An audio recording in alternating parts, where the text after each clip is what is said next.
प्रश्न 30। बगल के चित्र में कोण QPR बराबर कोण PQR और त्रिभुज PQR की भुजाओं QR तथा PR पर क्रमशः M और N बिंदु है, ताकि QM बराबर PN है। साबित करें कि OP बराबर OQ, जहां PM तथा QN का प्रतिच्छेद बिंदु O है। तो पहले यहाँ पे चित्र बना लेंगे। तो यहाँ पे एक त्रिभुज है PQR,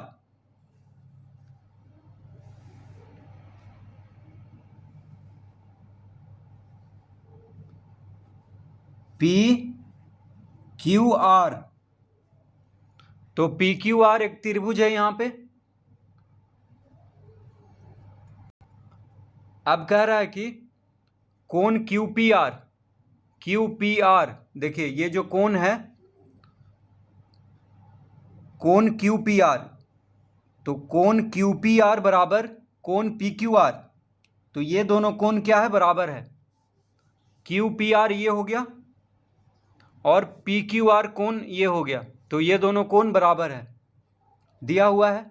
अब कह रहा है त्रिभुज PQR की भुजाओं QR तथा PR पर M और N बिंदु है। तो QR पर M बिंदु है। देखिए यहाँ पे एक M बिंदु ले लेते हैं। QR भुजा पर M बिंदु है और PR भुजा पर N बिंदु है। यहाँ पे N बिंदु ले लेते हैं, ताकि QM बराबर PN। अब देखिए QM बराबर PN, यानी ये दोनों बराबर है। देखिए QM और PN क्या है, बराबर है। साबित करें कि OP बराबर OQ।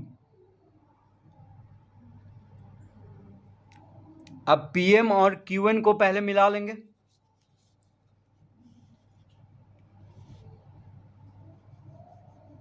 तो PM और QN को मिलाएंगे यहाँ पे।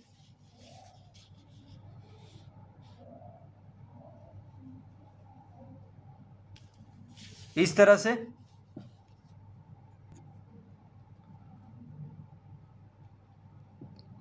साबित करें कि OP, अब देखिए O कहाँ है, यहाँ पे,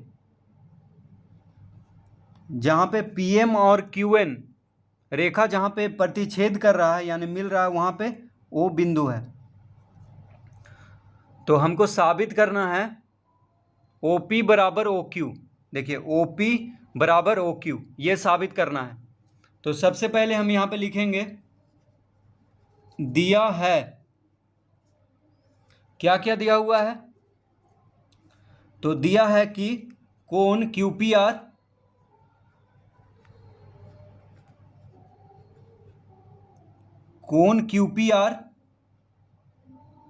बराबर कोण PQR।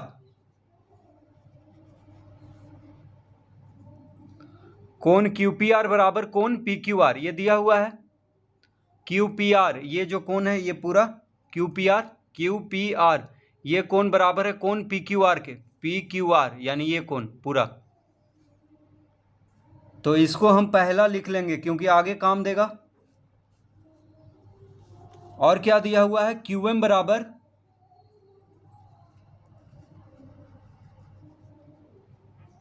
बराबर PN, ये दिया हुआ है। QM और PN बराबर है, तो ये दो चीज दिया हुआ है।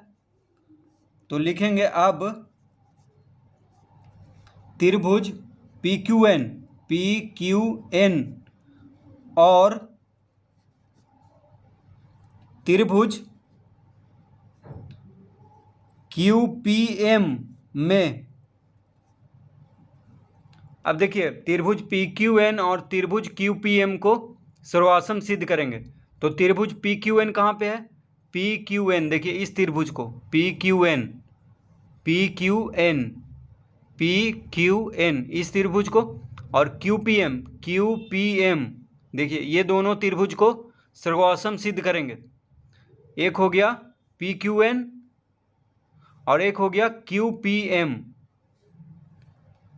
तो दोनों त्रिभुज में क्या क्या दिया हुआ है उसको लिख लेते हैं। तो सबसे पहले दिया हुआ है पी एन बराबर क्यू एम, पी एन बराबर क्यू एम। देखिए क्यू एम बराबर पी एन लिखें या पी एन बराबर क्यू एम लिखें, एक ही बात है। तो त्रिभुज पी क्यू एन में, देखिए त्रिभुज पी क्यू एन में पी एन और त्रिभुज क्यू पी एम में क्यू एम, ये दोनों बराबर है। ये दोनों त्रिभुज में ये दोनों भुजा। तो यहाँ पे लिख देंगे दिया है, दिया है। तो पी एन बराबर क्यू एम हो गया, एक चीज दोनों में मिल गया है। अब दिया हुआ है कोण Q P N, Q P N बराबर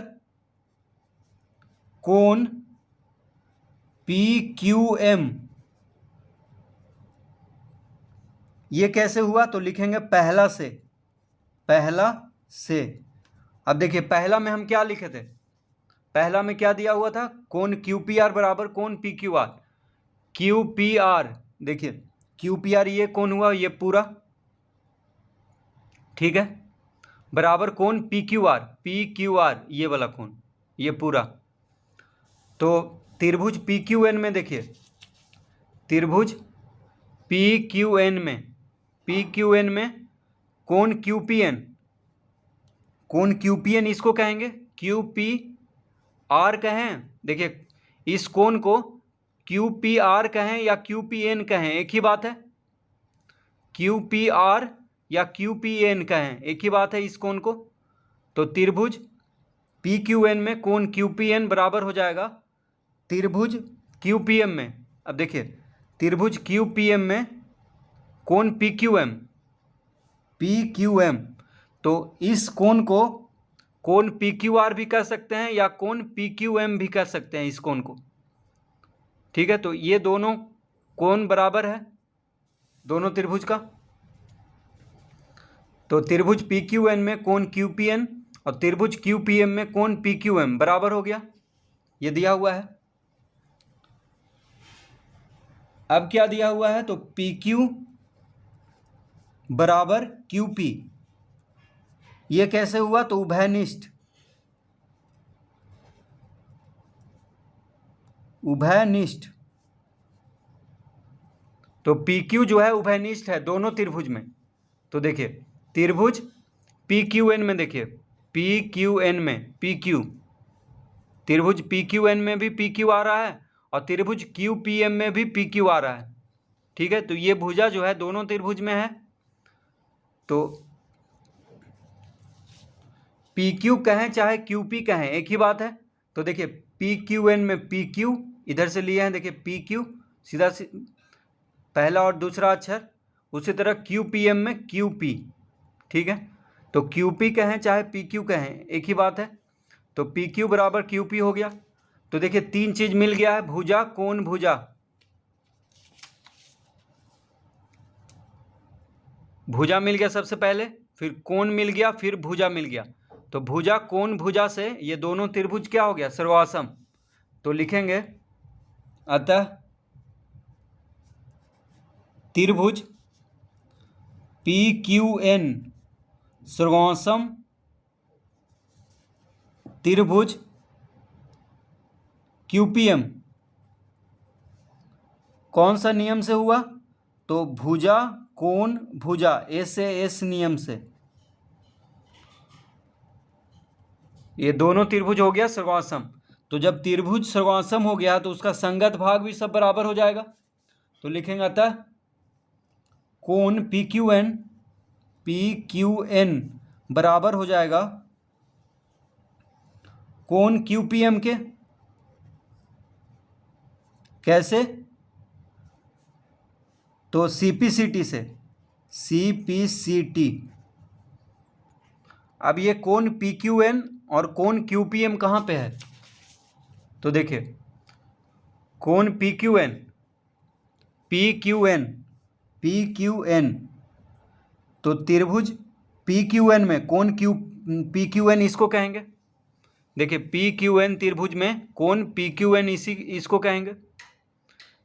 और कोण ये त्रिभुज क्यू पी एम में कोण क्यू पी एम इसको कहेंगे, ठीक है।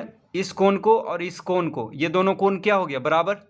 क्योंकि त्रिभुज ही सर्वासम हो गया तो उसका संगत भाग भी सब बराबर हो जाएगा। तो ये कोण बराबर हो गया। ठीक है, अब इसको लिख देंगे हम दूसरा। इसको क्या लिखेंगे? दूसरा, क्योंकि आगे काम देगा ये। अब लिखेंगे चूंकि, तो चूंकि त्रिभुज POQ में,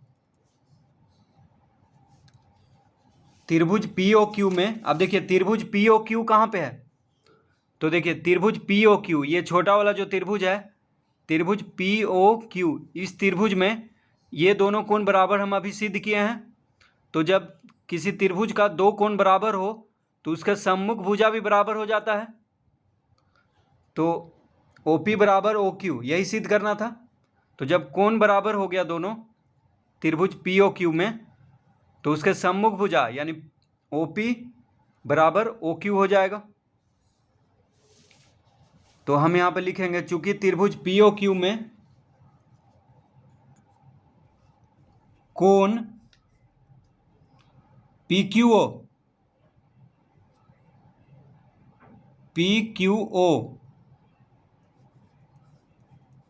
बराबर कोण QPO। ये कैसे हुआ? तो लिखेंगे दूसरा से। तो देखिए दूसरा में क्या था? कोण PQN बराबर कोण QPM। तो कोण PQN को हम कहेंगे कोण PQO। देखिए PQN कहें चाहे कोण PQO कहें, एक ही बात है। और कोण QPM कहें चाहे कोण QPO कहें, एक ही बात है। ठीक है, तो कोण PQO बराबर कोण QPO दूसरा से हो गया। तो जब किसी त्रिभुज का दो कोण बराबर हो तो उसका सम्मुख भुजा भी बराबर होता है। तो लिखेंगे अतः OP बराबर OQ। कैसे हुआ? तो लिखेंगे समान कोण के सम्मुख